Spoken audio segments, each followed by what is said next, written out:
welcome. So in this second part, we would be focusing on the sum, and here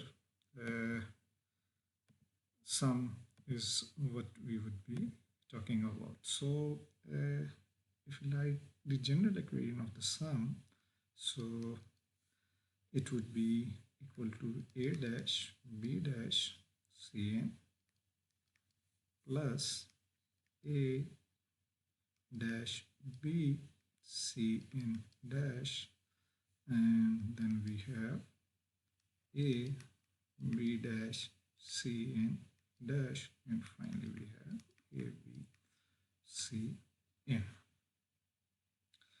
Now let's change its form and combine the terms which are dependent on cn. So it would be ab plus a dash b dash plus cn dash, and then you have a dash b plus ab dash.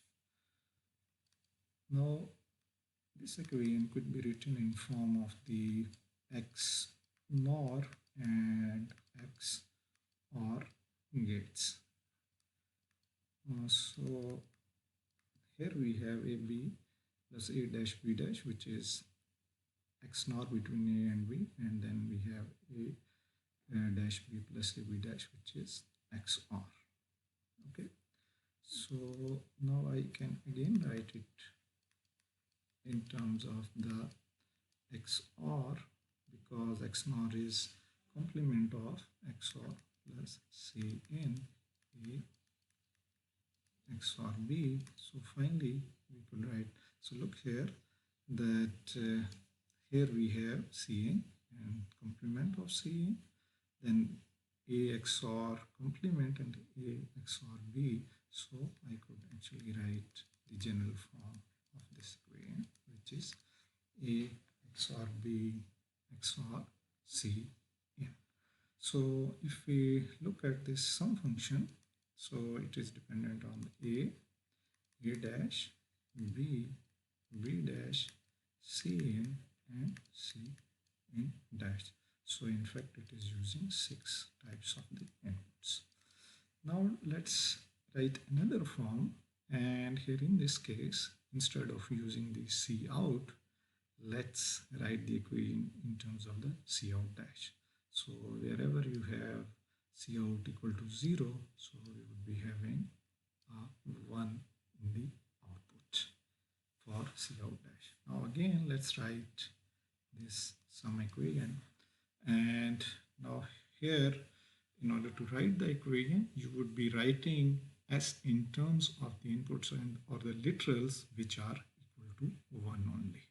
Okay, so look here that first of all let me select the first combination. Let's change the color here. So look here that this is where we have the s equal to 1. So I would be writing s in terms of the literals which are equal to 1. So here s would be equal to cn, since it is equal to 1, and c out dash. Okay, plus again for this it would become b, and then we have c out dash, plus again we have 1 here, so it would be a and then c out dash. Finally we would have these all the input combination which are input combination which is equal to a b and c n. Okay, so now I could actually write this equation as s is equal to a plus b plus cn into c out plus abcn. Now this s is actually dependent on a, so there should be a bar here, a b c in and c out dash. So in fact it is using 4 types of the inputs in comparison to the general form which is using the 6 types of the inputs. doubts. So we would be talking about later on about how we can use this discrepancy to our advantage, or this second form of the equation for our advantage. Okay, thank you.